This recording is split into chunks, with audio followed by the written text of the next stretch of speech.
meu nome e, bom, isso não importa mais. Se você está ouvindo esta gravação, significa que a sala 13 finalmente foi aberta. E isso quer dizer que eles já devem estar perto. Eu trabalhei por 6 anos no Instituto de Estudos Temporal Quânticos, um laboratório enterrado 30 metros abaixo da superfície, onde a luz do Sol parecia uma lembrança distante. Nossa pesquisa oficial era monitoramento de radiação exótica. Uma mentira completa. O que nós realmente fazíamos ali não deveria existir. Tudo começou no dia em que o sensor heliótico 4C disparou um alarme que nunca deveria tocar. Era um sinal, um pulso vindo do espaço profundo. A idade estimada dele era de 8,2 bilhões de anos. Mas não era só isso. O sinal continha padrões, repetições, ritmos e algo que parecia assustadoramente com a voz humana. No começo, nós pensamos que era só interferência, ruído aleatório, mas havia uma frase distorcida, fragmentada, que se repetia em intervalos perfeitos de 11 minutos. Não venham, não repitam. A primeira vez que eu ouvi aquilo, senti como se alguém tivesse sussurrado dentro do meu próprio crânio. Foi nesse exato momento que o Instituto recebeu a ordem: isolar a Sala 13.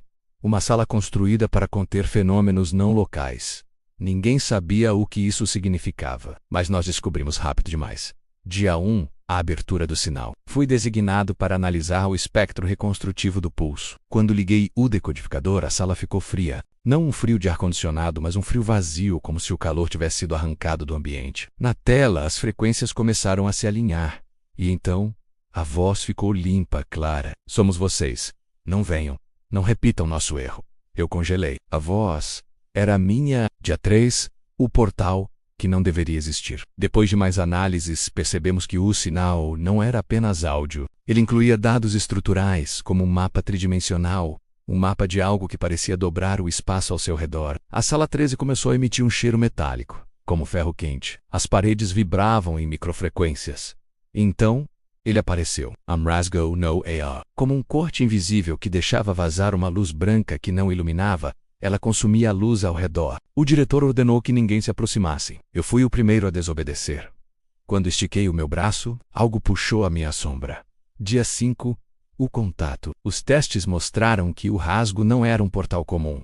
Ele devolvia coisas que nós não enviamos. No quinto dia, deixamos uma câmera presa a um fio de titânio entrar pela fenda. O retorno de vídeo era impossível de descrever. Mostrava a cidade sendo engolidas por uma escuridão viva. Estruturas que pareciam ossos gigantes e formas de luz caminhando como se buscassem alguma coisa. Mas o pior veio do canal de áudio. Ainda dá tempo. Fechem, não repitam. Eu reconheci a respiração, o tremor na voz. Era eu de novo. Mas mais velho. Muito, muito mais velho. Dia 8. Eles chegam primeiro. A sombra que tinha puxado meu braço começou a me seguir. Sempre no canto da minha visão nunca completa. Cada vez que eu piscava, ela estava mais perto. Às vezes atrás de mim. Às vezes, ao meu lado. Uma vez eu vi os olhos dela refletidos na tela do computador. Eram os meus olhos, mas uma versão vazia. Morta. Dia 10. Dezembro, o erro que repetimos. Os diretores decidiram enviar uma equipe para atravessar o rasgo. Eles acreditavam que era uma forma de comunicação com outra civilização. Mas o sinal não era um convite. Era um aviso. O momento em que eles atravessaram foi o momento em que entendemos tudo.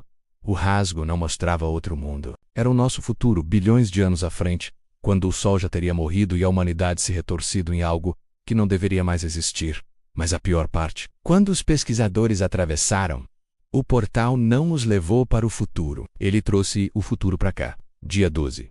A transformação. As pessoas começaram a mudar. Primeiro, os olhos ficaram leitosos, brancos. Depois, a voz delas foi ficando igual à da gravação. Alguns começaram a repetir sem parar. Fechem, fechem, fechem antes que seja tarde. Mas já era tarde demais. Um por um eles viraram sombras que caminhavam sem fazer ruído. Sombras que carregavam a nossa forma, mas não a nossa vida.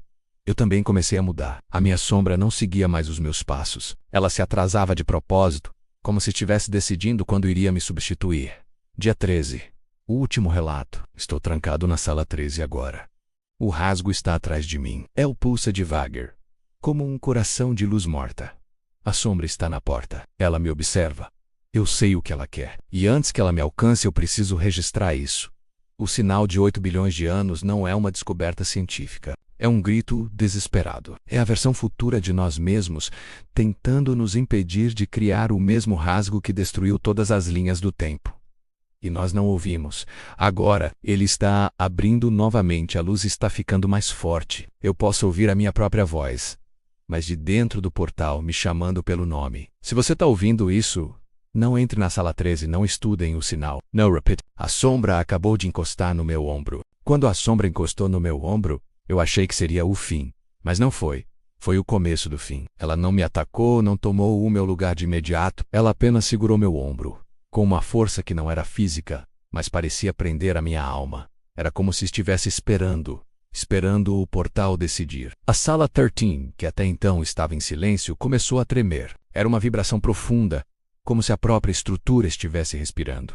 O rasgo no centro da sala cresceu. Não era um círculo ou um portal comum como vemos nos filmes. Parecia uma rachadura num espelho enorme, espalhando fragmentos de luz branca em todas as direções, como estilhaços congelados no tempo. E cada fragmento mostrava algo diferente. Eram visões, espelhos de possibilidades. Em um deles eu vi uma versão minha chorando, encolhida no chão. Em outro, uma versão me observava com olhos vazios, sem vida, como uma casca. Num terceiro, uma versão sorria, um sorriso largo e monstruoso que não cabia em um rosto humano. Havia outras, versões que nem pareciam mais humanas, contorcidas, alongadas, perdidas entre a forma e o caos. Foi aí que eu percebi. O portal não era um túnel para outro lugar. Era um espelho do tempo, mostrando todas as versões possíveis do que eu poderia me tornar. E todas elas, sem exceção, levavam ao mesmo destino terrível. A voz que eu vinha ouvindo há dias dentro da minha cabeça, aquela que soava como a minha própria voz vinda do futuro, finalmente se tornou clara dentro da sala 13. Mas não era um aviso, não era uma ameaça para me impedir de fazer algo. Era uma confissão. A voz disse, ecoando não apenas nos meus ouvidos, mas em cada átomo do meu ser. Nós abrimos. Vocês abriram. Sempre abrimos. Sempre criamos o rasgo. Em todas as versões do tempo, o choque dessa revelação me paralisou. O erro que cometemos ao abrir a sala 13 não era um acidente que poderia ser evitado. Em todas as linhas temporais, em todas as possibilidades, em todas as repetições do ciclo, a humanidade sempre abre a sala 13. Era isso que o futuro estava tentando me dizer desde o início. Não era um aviso para eu parar. Era a admissão de que parar era impossível. O rasgo não conectava apenas o passado e o futuro. Ele conectava todas as nossas falhas, todas as nossas sombras, num ciclo eterno de curiosidade e destruição.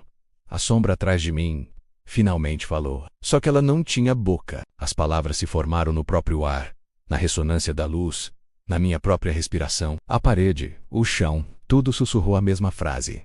É a sua vez. No mesmo instante, senti minha perna direita falhar, como se não respondesse mais aos meus comandos. A sombra assumiu o movimento por mim, movendo minha perna com uma precisão assustadora. Logo depois, foi o meu braço esquerdo. Depois, a minha respiração. Eu ainda estava consciente, mas meu corpo estava sendo roubado peca por peca. A sombra não estava me matando, estava me substituindo. E com essa substituição veio a verdade final, a peça que faltava no quebra-cabeça. As criaturas, as sombras, não eram monstros de outro futuro distante. Não eram alienígenas que evoluíram depois de bilhões de anos. Eram nós.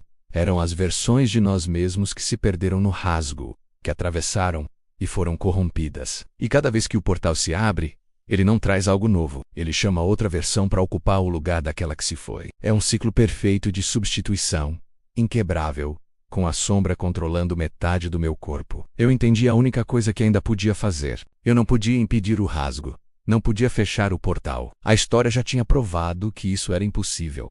Mas talvez eu pudesse impedir a mim mesmo de atravessar, de me tornar mais uma daquelas sombras. Com a pouca força que me restava, comecei a me arrastar em direção ao painel de contenção de emergência da sala. Cada passo era uma batalha. A sombra lutava contra mim, usando meu próprio corpo para me puxar de volta, para o centro do rasgo.